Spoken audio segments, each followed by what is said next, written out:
3, 2, 1. Can we do another clap? Because I didn't feel it was on time for it. Okay. 3, 2, 1. That was a sexy clap.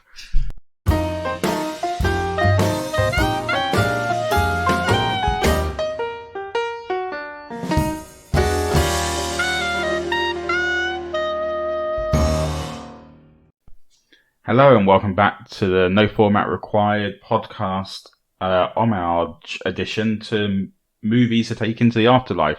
I'll give it its actual title. It's Film to be Buried With. Really recommend it on looking at it for podcasts. It's a really entertaining podcast.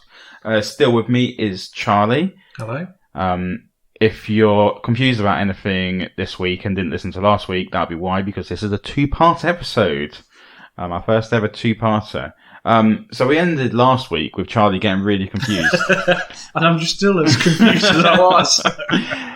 We think we worked out. We're going to skip some questions. Basically, there was two questions. What's the film you hate the most but people love? And what's the film you used to love but doesn't hold up? So they're slight. I can see the similarities in the question. One's basically asking, you've never liked it, but people have always loved it. And one's, you used to love it, like it, but now it's actually, you look back and it's like, oh no, that's a terrible film. Why did I like it? Yeah. One of those answers might have been Ants. Yeah. I think I'm just, yeah. We know it's definitely not The Longest Day. No.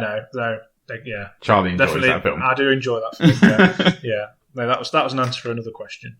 So we're going to leave it at Ants for last week, and at the discussion, we're not going to have a discussion again about Ants, because that would be really boring for you guys. So instead, we're going to continue on. Charlie, what's the film that means the most to you? So I'm going to say Ants. No. Really threw me off then. All of my questions are Ants. I just love Ants. No, for this question, I have put The Great Escape. Purely because, I mean, it's a film that I've watched hundreds of times, but I used to watch it with my granddad when I was younger. Can I say something really controversial? Never watched it. You've never seen Great Escape? Never. I watched Chicken Run. Oh yeah, it's pretty much the same film. Exactly. With chickens. Exactly. Why do I need to watch The Great Escape? What do you watch at Christmas, apart from Die Hard? It's a good question, actually. Two brilliant Christmas films, The Great Escape and Die Hard. Both of them normally on over Christmas at some point in between Christmas. It's normally Harry Potter and Back to the Future for me that I'd watch. Harry Potter, I mean, Back to the Future's not. No, it's not a Christmas film, but it's one of your favourites. Is Great Escape a Christmas film then? Yeah. Okay. If you see when he jumps over the fence, he's wearing a Santa hat and he's got a reindeer. Oh, I see. You probably don't know what when I say. I know the bit you're like with a motorbike. Yeah. Yeah. No, I didn't know. I've watched Chicken Run. Oh, okay. I told you this. That is true. You know what? I watched that film a few years ago, since I was a child, and actually, I know it was kind of loosely. Well, I say loosely based on it, but there's so many things in the film that are thingy to Great Escape, like say the bit with the bike, and obviously they don't convert a hen hut and fly out of it like they do in Chicken Run, but you know what I mean. Like there's so many different things. But are they shot? Yeah, are they? Is it a war film?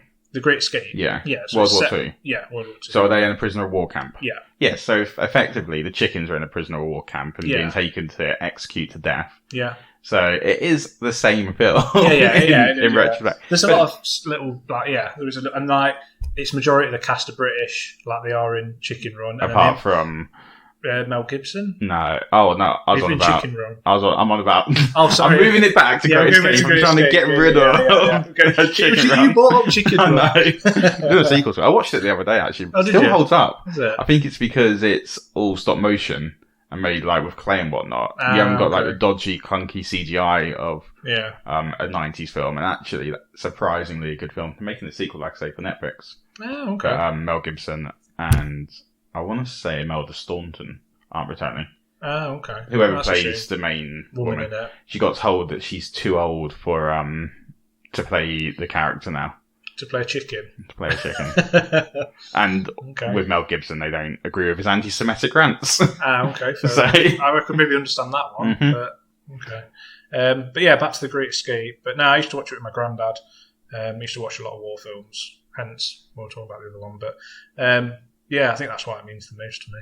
So you watched it with My granddad, Yeah. yeah. Well, yeah, I used to watch it when I used to go up there for Christmas. And it was like one of the first sort, because he used to have loads of war films. Yeah. And it was one of the first ones that I remember watching, and it was also my favourite. Like, I'd watch loads of. Oh, it's a classic. Like I say, it is surprising I've not seen it. Yeah, it is good. I would definitely, well, so I would recommend it.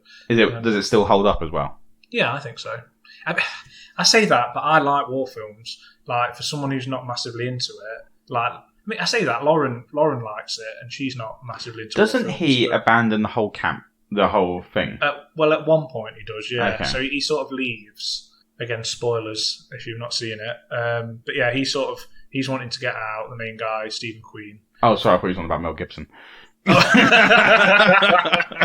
This is merged into like Chicken Run Great Escape. Maybe I should just pick Chicken Run. Yeah. If you said Chicken Run, I would have been able to get more involved. But I'm using the references of the point of view to be like, oh yeah, Mel Gibson's character abandons everyone, and they like. Yeah, but that in Great Escape he abandons and then comes back to But no, it is a good film, and like every time I watch it, the bit where he goes over on the bike tries to get.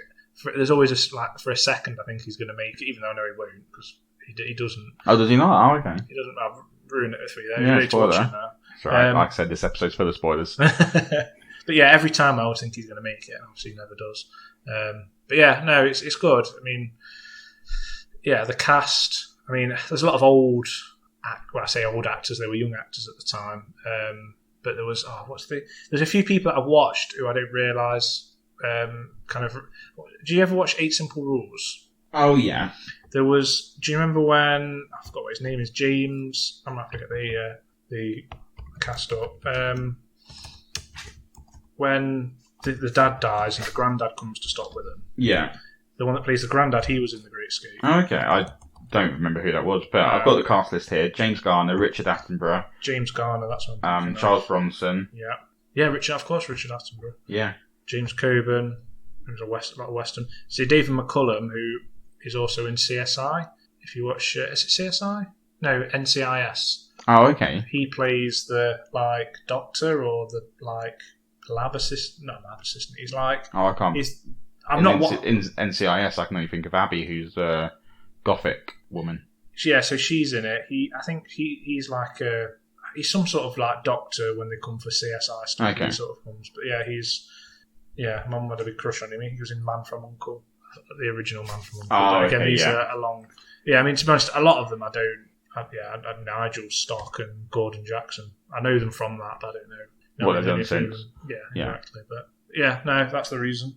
But no, 1963 as well. It's quite an old 2 hours and 52 minutes. Oh, it's a long film. I didn't think it was that long. I thought it was about 2 hours, but and it's based on a true story. Oh, is it? Loosely based on a true story, yeah. So there was a documentary I watched called The Real Great Escape, and there was that camp, and they did try and tunnel out the three tunnels and things. So yeah. It's interesting because I watched a documentary about these chickens and that was the inspiration for the Aardman film as well. Yeah.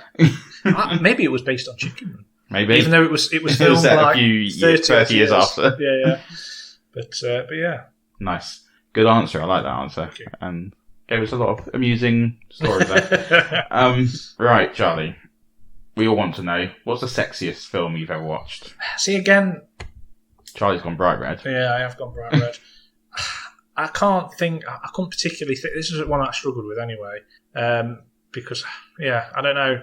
That's just one that I did struggle with. I put Moulin Rouge just mainly because it being obvious. And it wasn't a one that I can remember first watching. Like, it was one, 2001 it came out. Like, it's sort of the first one that I can remember watching thinking, I shouldn't be watching this kind of thing because of the exotic dancing and, and things like that. But, is that how you... I don't know if I've interpreted the question right. If you find that sexy. Yeah. It's not that particularly... Well, yeah. Nicole Kidman, always very attractive, yeah. Well, I'll bleep it out. Okay. I'll just say my answer for this one, but we'll bleep it out so it's a spoiler for when people listen in a few weeks, months, whenever we decide to do it. The answer that I put is... Okay. We've just been literally talking about Chicken Run, and that's one that you picked. No, obviously you didn't say Chicken Run. I'm trying to think of that film. You don't think of it? Okay. No, I can't picture I'd recommend you watching it before. It's a great film. Okay. I was just about to ask a question, but then obviously... Yeah, no, we'll leave it at that. Okay. But that's what I've gone with for my one. But yeah, Moulin Rouge is an absolutely fine answer. Yeah, it's just, I think it was just from, like you say, when I was younger. And I do enjoy it. Like, we were going to go and see the stage show in New York. We got tickets, but actually, thanks to you, you told us that it got cancelled even though you weren't there. Yeah, I literally texted him in, he was in America, and I texted him being like, Charlie, just so you know those tickets you brought from Moulin Rouge? I'll try and get a refund. COVID's happened. And it was good because we bought them from somewhere right near a hotel, and then Mike had texted that we were like literally about to sort of go back to the hotel to get ready. Well, no, we were at the hotel, thought we'd have a shower, get ready to go to the theatre, and then Mike texted that, and then we had to go back to where we got them from to then go, no, you've got to go back to Times Square to get the refund. And then Lauren ended up getting interviewed on a Spanish telly show TV, but that's another story. Hilarious.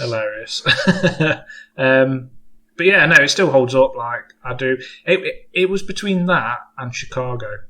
Okay, I've never watched Chicago. And that's something else that I saw last year, I think, at the theatre. But again, I think they're very similar films. Yeah. But yeah, and they're good. I like the music as well. Yeah. I like the music, but obviously. That was, Nice answer. Right, there is a subcategory of this question that always gets asked to people, and Brett Goldstein hates asking it. Okay. But are there any troubling boners, worrying wide-ons? I mean, I do like Ian McGregor. I do have a soft spot for Ian that's McGregor. not troubling, having that.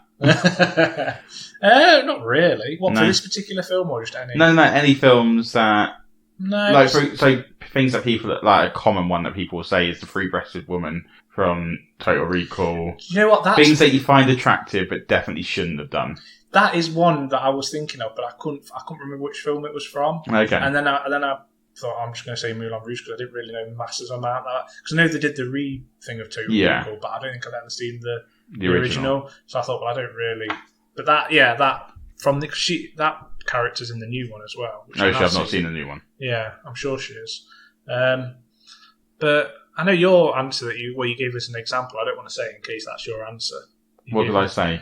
Jessica Rabbit. Yeah. Yeah, that's not my answer. Okay, yeah. I've not actually got an answer to this one yet. Okay. But yeah, again, that was not... Yeah. Because obviously it's a cartoon, so... Yeah, that's why again... Yeah. She's an attractive woman. Yeah. / rabbit. She's drawn that way. She's not a rabbit. She's married to a rabbit. I thought she was a rabbit. No, she's not a rabbit. She's married to Roger Rabbit. So she's Jessica Rabbit.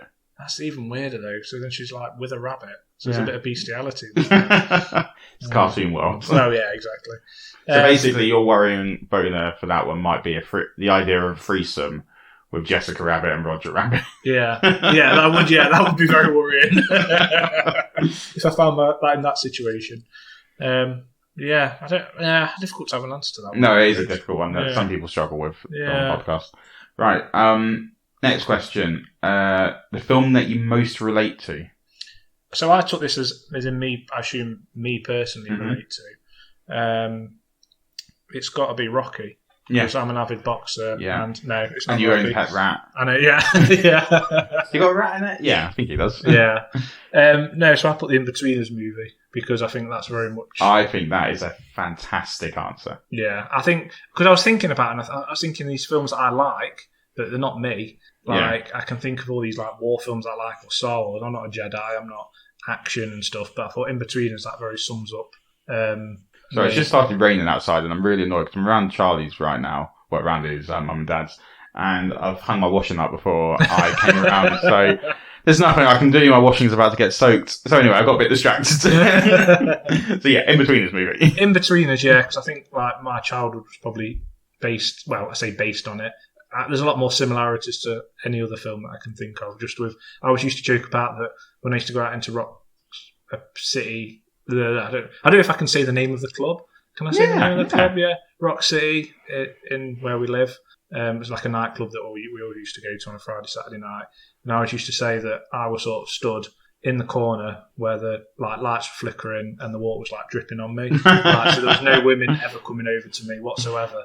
And obviously, for those that have seen the In-Betweeners, that's very much. No, I loved the In-Betweeners because I also considered myself part of the In-Betweeners. I wasn't like the cool kids. Yeah. I wasn't a proper sort of nerdy no one spoke to. Yeah. I was in the middle. Yeah. Right, bear with us a second. Charlie's going to have to sort something out with the rain. I'm just shutting the door to stop the rain. Make it a bit quieter. to my seat before I start talking. Yeah, I always considered myself the in-betweener. So that's why it spoke to me on a personal level, that film. Yeah. And the TV series as well, but... Is there a particular character? Probably Simon. Yeah, I was going to say Simon. Yeah. Because I think he is the most, I suppose, normal out of them. Like, you've got I Jay agree. who, like, bullshits all the time. Yeah, I was never like that. No. You got the nerd of... Yeah. I was nerdy, but I wasn't, like, proper like that. Yeah. And then, I forgot what the other guy's called. I've gone completely... Blake Harrison's character. Yeah. The other one that's a bit, like... Stupid. Yeah. Yeah. Okay. Yeah, he's stupid. I've recently watched the TV series called Drifters. Was on Channel 4. Okay. It's on Netflix currently, I believe. Yeah. It's written and stars Brett Goldstein, coincidentally. Mm-hmm. But he's only a recurring character. But it's written and stars Jessica Knappett. Okay. Who plays Blake Harrison's girlfriend in Betweeners movie. Yep. It stars, I don't know these other two actresses' names, but it also stars the girl that he was with at Tesco's. Okay, yeah. And it stars the one that Jay ends up with in the movie. Oh, okay. Originally, the show was written as a spin-off from the movie. Yeah. Which those three sort of all become friends. Oh, okay. But it completely changed, and Yeah. their characters are completely different from the movies. It's a really good show. I recommend it. It's very much in-betweeners vibes. Yeah. But with women. Yeah. Okay, that sounds good. Yeah. But yeah, in-betweeners movie, when you wrote that, I was like, that is a great answer that I now can't pick myself. Yeah. I mean, initially I was trying to think, I mean, obviously the reasons I just said why I think it's relatable, but, because I was trying to think of films I love, but yeah, they're not to my life kind of thing. That's definitely the most relatable. Yeah, so. Yeah. Right. It doesn't have to be your favourite film, but what is objectively the best film out there? So this was a difficult one, because initially I was going for my favourite film, which I thought, well, no, like I say, that's a bit different. So for this one, I went with Saving Private Ryan, just because I've never heard anyone say, oh, that's a shit film. Yeah, no, and that's like from people that are not massively into war films, or because obviously there's a bit of a theme here that I do like war films. Yeah, very much. But from people that don't, you know what I mean, that don't like particularly that kind of film, but have seen it and still think it's really good. Well, it's the opening sequence alone, like. Yeah, I assume you've seen it. Oh yeah, years ago. I've not seen it in a very long time. I've recently heard it described as people. I was listening to a comedy group making up different, like going through different names for films instead of calling them by their actual names. Okay. Literally, they had a whole podcast episode where they went through the top 100 films and gave them different names. Oh, really? And this one was called "You Won't Believe What Happened to Vin Diesel." And again, Vin Diesel, like again, somebody that I forget. When I'm going to watch it, I forget that he's in it. Yeah. Like, because, well, again, spoiler alert, he does get killed relatively early on, but yeah, I mean, young Matt Damon in it, Tom Hanks. And it is again, spoiler alert, brilliant twist at the end that you don't see happening. Yeah. Oh, no. Fantastic. Definitely. Yeah, definitely. Yeah. Like I said, I can't remember massive parts of it. I remember them obviously going on a mission to save Ryan. I remember the opening sequence, because it's got to be the best opening sequence to film of all time, one of the best. Well, it's straight into it, isn't it? On D-Day Beach. And isn't it like one of the most, like, people who were on the beaches have PTSD watching it? I wouldn't be surprised. Like, the most realistic. Insane. Yeah. Isn't it that scene, like, the guy putting his guts back on into and the guy's arm blows off, and he picks it up and puts it in a bag. Yeah. I mean, there's a bit in it, the bit in it that I probably still find uncomfortable to watch is, so part of the film they capture this German bunker, and there's one sort of survivor, and they're sort of in a big debate whether they should shoot him or... Anyway, then one of them ends up letting him go. Come to the end scene where they're sort of having this kind of sort of standoff with the Germans and trying to defend until reinforcements get there. And this German soldier that they let go has come back. Yeah. And anyway, there's a bit of a knife fight between him and another American guy, and he basically slowly kills him, but it's like he's on top of him, and he's like, you can see him going shh, and then he sort of slowly slides the dagger in. And even to this day, it's such a uncomfortable scene to watch. Yeah. It's good, like, because that's what war was like, and like we were saying then with all the realistic thing at the beginning, because nobody can realistically war unless you've ever been to war. But no. I'd like to think it's one of the closest that you're ever going to get. No, I think that's a really good answer, and it is a great film. Very well made, very well acted. Yeah, brilliant. We'll crack on with the next question. I'm going to say now, we apologise if you can hear the rain, because it is very, very loud, and it's coming down very heavy, but there's nothing we can do about it. No. We're not in charge of the weather. Yeah. Not yet. Not yet. This one is the most surprising answer I've ever seen. Really? Yeah. What is a film you have watched or could watch the most? Semi-Pro. So weird. I've watched it If so you many pick any times. Will Ferrell film, and that's the one you picked. That is because, Step Brothers and Anchorman were two that I considered, but I had Semi-Pro on DVD for years and yet before, I don't even before they even came out. And I'd probably say at the minute, it's 2008. I've just watched it so many times. Like, I remember going to the cinemas to see it. I remember my friend Paul for his 18th. We bought him a special edition with. Oh, really? It was like a box DVD thing, but it also had the. Have you seen it?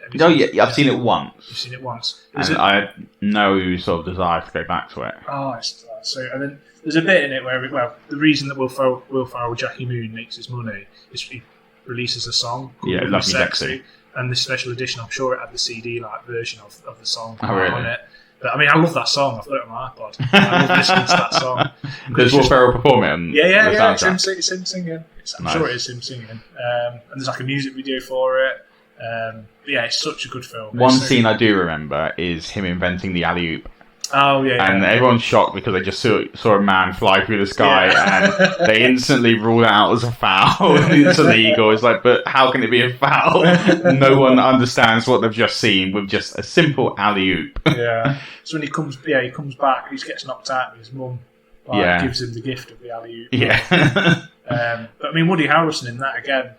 For me, I think that was sort of one of the first films of Woody Harrelson, like comedies that I can remember of Woody Harrelson going into, because now he's in Zombieland. Yeah, he's in quite a few. Yeah, I think he has done stuff. I believe he was in Blackball in the past. I believe he has done a lot, but like you, I see him more in sort of like dramas and heavy acting roles. Yeah, exactly. But I love it. It's so funny. Like, I occasionally watch clips from the film. Like, there's a clip where they're all sort of playing poker, and one of them calls him a jive turkey, and he gets very offended by being called a jive turkey. And they end up getting shot, and it's just. It's silly. It's Will Ferrell silliness. Yeah, exactly. Like it is like Anchorman and Semi-Pro. That is the film. Step Brothers. Yeah, but no, brilliant film. No, fair enough. I'll let you have it, but it was a very out of the blue answer, I'd say. Yeah. What is the worst film you've watched? See, we don't like to be negative, but come on. Mamma Mia. Okay. I went to the cinema. I don't know if it was The Dark Knight we were initially going to see. Yeah, I think they came out at the same time. And we got there, and it was fully booked. Like, we couldn't get in, so it was like, well, we're here now. We've got to go and see something. Mamma Mia. And God, it was terrible. And it was just full of couples in there. I was like third wheeling. Oh, okay. Anyway, and it was just awful. And like, it kind of ruined a bit of Pierce Brosnan for me being James Bond. Because it is famous about how bad the singer is, isn't it? Yeah, it's hilarious. And fair play, they didn't try and like change his voice, or like put someone else singing in front of him. They let him sing. Yeah. God, it's just so crap. Like, it's just See, I don't mind Mamma Mia. I enjoy the soundtrack. I prefer the soundtrack to actual ABBA. I don't know why. I like ABBA. I do like ABBA, and I like the songs, but again, that was another thing that put me off ABBA for a little bit, because I was just thinking of that. But now I do like ABBA. But Stellan Skarsgård, who's again another brilliant actor. It's got an amazing cast. Oh yeah, Colin fantastic cast. Amanda Seyfried, Meryl Streep. I know they do another. Here we go again, and they're planning the third one. Oh God, yeah. No, Here we go again. Basically, it was a film that recounts the story of how the main character, I can't think what her name is, but the main character, Amanda Seyfried's character's mum, Meryl Streep, how she's basically a slut. Okay. And how she slept with 3 guys very quickly and doesn't know who the father was. Well, I mean, yeah, I suppose when you look at it like that, that is the thing, isn't it? That is the Did you ever plot of the find out who the father is? I think so, yes. Whose character is it? Oh, no, maybe... No, you don't, actually. No. It's very much hinted it's Pierce Brosnan, I think. Okay. But I think... No, I don't think you do officially find out, no. No. But yeah, not a film I enjoy. Right. Moving on from that, the negativity, we'll get rid of that air. What is the film that makes you laugh the most? Step Brothers. That's a good answer. I'm just looking. These past 3 films have all come out in 2008. Oh, really? Yeah, I was looking. Step Brothers came out at the same time as Semi-Pro. Yeah, which is strange, but then, I don't know, maybe... There was a big sort of like hype train after Anchorman, but then Anchorman was 2004. But there was a big sort of like hype of Will Ferrell after Anchorman, wasn't there? In which like Blades of Glory, Semi-Pro, which he did a load of sort of like sports type movies, sports comedies. Dodgeball. Well, was he in Dodgeball? No, he wasn't in Dodgeball. No. That's Ben Talladega Nights. Talladega Nights, that's the other one. But yeah, Step Brothers again, like I was saying about Semi-Pro, it's just a film I can watch over again, and I'm constantly Googling clips. YouTubing it's clips a fantastic Boats and Hose. Yeah. John C. Reilly and Will Ferrell in that film are just such a great comedy duo. I think it's because they are like, well, they're obviously grown men in the 40s, but like still acting like they're 18 Yeah, they're man-child, and that is what they're like in real life, I believe. Yeah. So it fits quite well. But I mean, I like the amount of times I've like quoted things from that film of like things that I just found funny in it. Like the other day, we were saying something, somebody made a joke, and I says, "Oh, that was so funny!" Like I nearly fell off my dinosaur. The amount of times if I am decorating a room, I will always, without a shadow of a doubt, even if in fact, the reference goes over Lauren's head, I imagine, because she's not big into films. My wife, Lauren, not Charlie's wife, Lauren. The amount of times I just go into a room and start lunging and go, there's so much room in here for exercise. And I've done that when I've been on holiday, when you get to a hotel room. Yeah. If there is a big open space, I will always lunge and be like, look at the extra room for exercise. But no, it's a film that I can watch and it still makes me laugh. Yeah. Like, I could watch it again and again and it still makes me laugh. Yeah. Until then, I hadn't realised that obviously it is a film that I quote. It's probably the most quotable film that I do quote the most. Yeah. And I've done George has got a rocking dinosaur, and I'm constantly, if I make him laugh on there, it's like, I made you laugh so hard you fell off your dinosaur. Obviously not a direct quote, but referencing the film. And then the other bit that I always find really funny is the bit where he's got that a samurai sword sung by Randy Jackson from American Idol. Yeah. It's like, why is that thing? It's like, why wouldn't I get Randy Jackson's that's all I had on me. But no, brilliant film. And if ever Shark Week's on, I always high five someone. Yeah, and I started watching Shark Week because of that. Really? When I was in America, was it America? When I went to Canada, I remember putting Black Shark Week on because of that film. Massively into sharks. Fantastic choice, a brilliant film. Very, very good. Right. Got time for the last one? What is the last one? Have we got one more? There is one more, but I haven't asked you it. Oh, okay. Go on. I'm jumping good. You've got... Yeah, okay. Well, maybe in your head you knew what the last question was going to be. Yeah, I think that's what it was, yeah. So yeah, everyone in heaven's really proud of what's happened. But so when you died in this plane crash because you decided. Yeah. Annoyingly, like I was there like first-hand witness because Why didn't you try and save me then? I egged you on. Oh, okay. Yeah, it wasn't my proudest moment. I felt a bit of guilt when I saw suddenly fireballing down from the sky and landing back on Earth on the ground. Okay. And I sort of like, at first I sort of edged back from the crowds around you, being like, I don't want to be part of this. But then I saw a coffin off to the side, so I was like, may as well just kill two birds with one stone. So I grabbed you and started shoving you into the coffin. There was bits of debris from the plane when they're only just all fit in. Yeah. There's just about enough space though for you to put your favourite film in there. Okay. What's your favourite film, Charlie, that you'd like to take with you? See, my favourite film, if I had to pick, gun to my head or On Fire in a Plane in a Coffin, it's got to be The Dark Knight. The Dark Knight. Yeah, definitely The Dark Knight, I would say. Just because, again, it's a film that I've watched over again with, Heath Ledger in that. Yeah, his last performance. And he was amazing. That's the best acting that I think I personally have ever seen. Like, I was used to say that, and the best female actor is Charlize Theron in a film where she played the serial killer. Oh, Monster. Yeah, she's really well in that. But yeah, back to this one. No, but no, that purely. I love Batman, as we did a thing on Batman. Oh, apologies, just the dog's barking. Just pause it 1 minute. Charlie has just gone to go tell off the dogs, asserting himself as the alpha male. I knew this was going to happen at some point. I thought they'd done really wrong not to bark.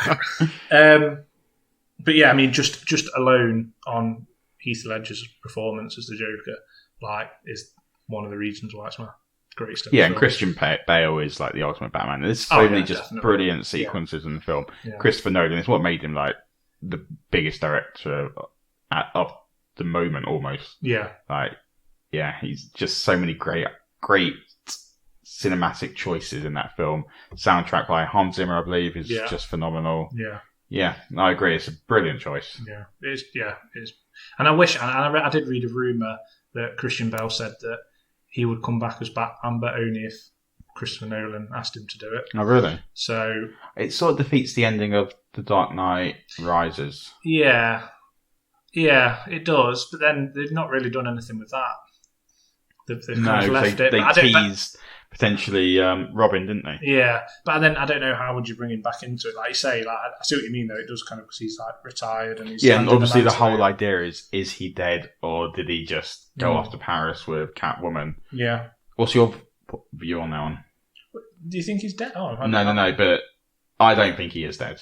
Oh no, I think he 100%. But obviously, there's also the other side you could look at. That was just Alfred because he never got to see Bruce Wayne happy.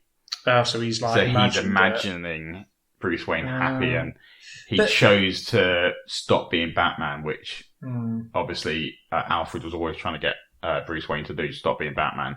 But didn't at the end when he goes to sort of investigate the thing, and it said, "Oh yeah, his code was changed." Yeah, it wasn't working. I've not heard that theory. I understand it of him being dead. Because I thought that would be the perfect way to end the trilogy if they effectively killed him off. But, it was the only way, in a way. Yeah, to sort of do it. Yeah, kill him off or do this. Yeah. But I suppose the only way you could potentially bring him back is like a trainer of the Robin character. Yeah. Like a bit like Zorro. Well, there's an animated cartoon from our youth called Batman Beyond, which features a old Batman training a Terry, I can't think what his surname is, but Terry someone, to be Batman. And effectively, the controversy is all sort of blown over a bit now, but the controversy about Batgirl, which he got canned. Oh, no. You haven't heard this? No. So they'd filmed all the Batgirl, a new film, and it was due to be released this December, and Warner Brothers decided not to release it. Oh, really? And they've just put it in the archives, and it's never going to see the light of day. People aren't 100% sure why. They spent all that money on it. Exactly. Apparently, there's rumours that it wasn't good at all, so they didn't want to release it. There's also rumours that they might have got a tax break from it, from not releasing it. But yeah, that was meant to bring back Michael Keaton's Batman as a trainer to Batgirl. Oh, okay. So yeah. Oh, live and learn. All right, yeah, Dark Knight Returns. The Dark Knight, should I say. Brilliant film. Everyone up in heaven loves that you brought it there, and they're really glad that you brought it for movie night for everyone to watch. I'm glad. Thank you very much for doing this. That's right. Thank you for your questions. I did. Who knows what one day you might come back for the rebirth.